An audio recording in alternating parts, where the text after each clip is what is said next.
This is the fourth in a series of 4 linked podcasts that take you through how A-level history is marked for Section A of the exam paper.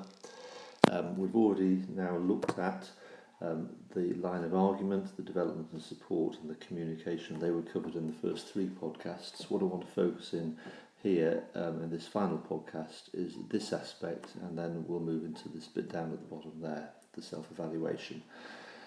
So let's look first of all at the way in which these different strands link together to generate your marks.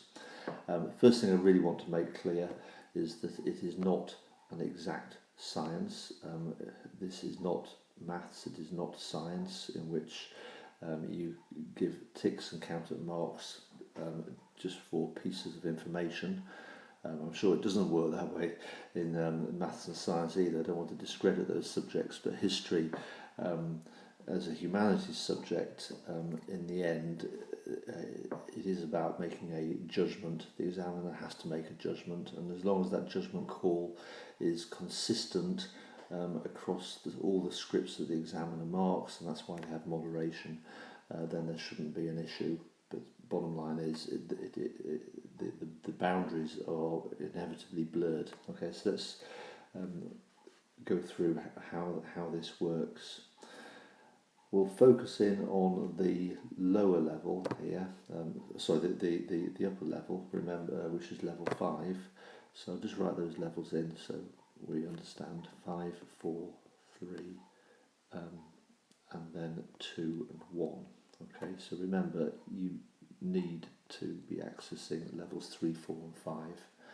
And as you can see there, level 3 is, broadly speaking, the 2 lower grades. Level 4, broadly speaking, is the middle grade C and B, and then level 5 is accessing the highest grade, grade A, and the top 10%. If you get above 90%, then you get the starred A for the paper. So how does it work? Well, bottom line is, and we'll focus in on the 5 here. Okay, the bottom line is, as you can see, the strand A, which is the focus and line of argument strand, is the key one that gets you into the level. So you can see there it says A only, and then A and A and. Now what this is basically saying is we'll work it through. Okay, so to get into the level, you've got to be hitting level 5 for strand A, okay, which is focus line of argument. That's what gets you into the level.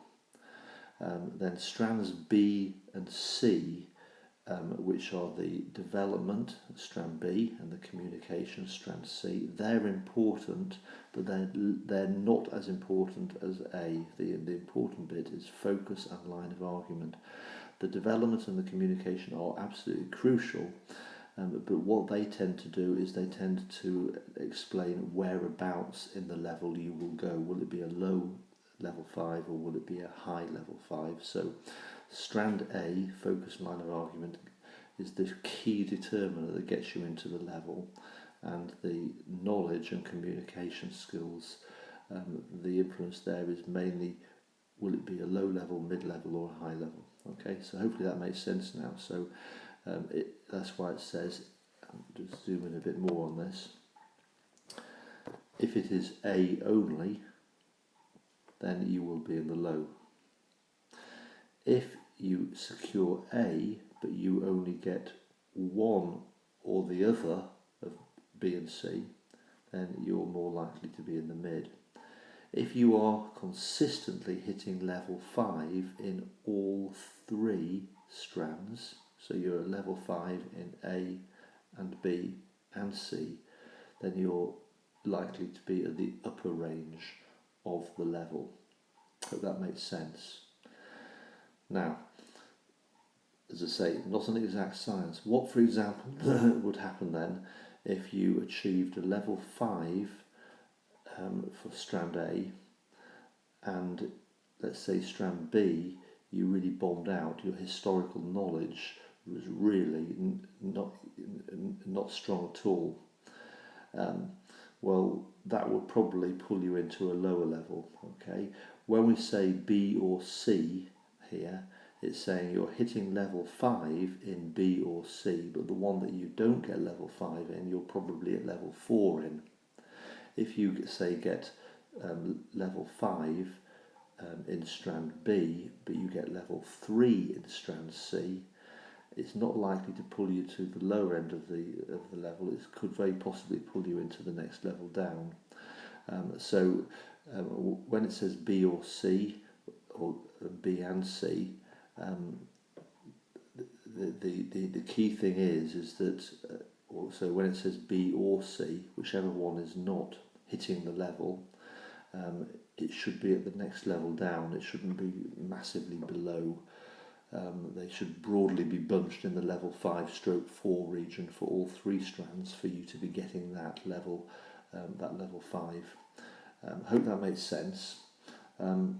See me if you want me to take you through that again, or replay the podcast. Now the next bit, just simply the routine that you need to get into.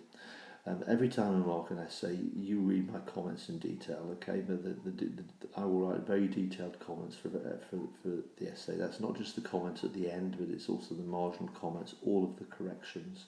And it is so important that you have done that, okay? It is the fact you've taken on board the feedback and you're acting upon it. So for that reason, every time I mark an essay, I will send you this mark scheme. The mark scheme will be the same mark scheme, but the question will be specific at the top, so depending on the question I've just marked. And then I want you to complete the self-assessment at the bottom here, which is so that I know that you have taken on board my comments. So you write the mark that you got, write the level that you got, write the grade that you got, and make clear there whether it was a high, middle or low. And then write what went well. Now that means you've got to summarise the key points. Now I will have written a list of points about what went well. In a sense, prioritise what was the best thing about the essay. What do you feel you did best on, that you were most pleased about, and then what do you need to do to improve. Now, if you need more space, because obviously it's limited there, then just continue on to on the reverse page onto a second page.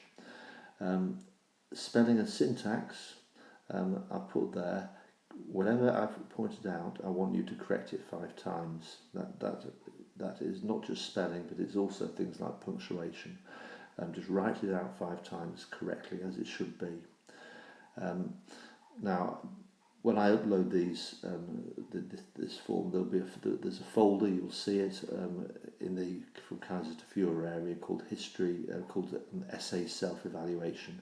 That's where I'll put these forms as Word documents. Best thing is download it and then do it actually in the Word document than handwrite it. The reason you need to do that is once you've done it, save it and then email it back to me.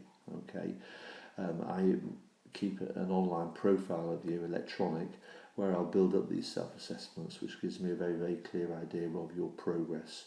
So this does need to be completed as a Word document and emailed back to me, and that needs to be the routine you get into every single time that I return you a marked essay. That is important. Okay, so if you go to Frog, you'll see the folder where these essays, where these self-evaluation forms are kept.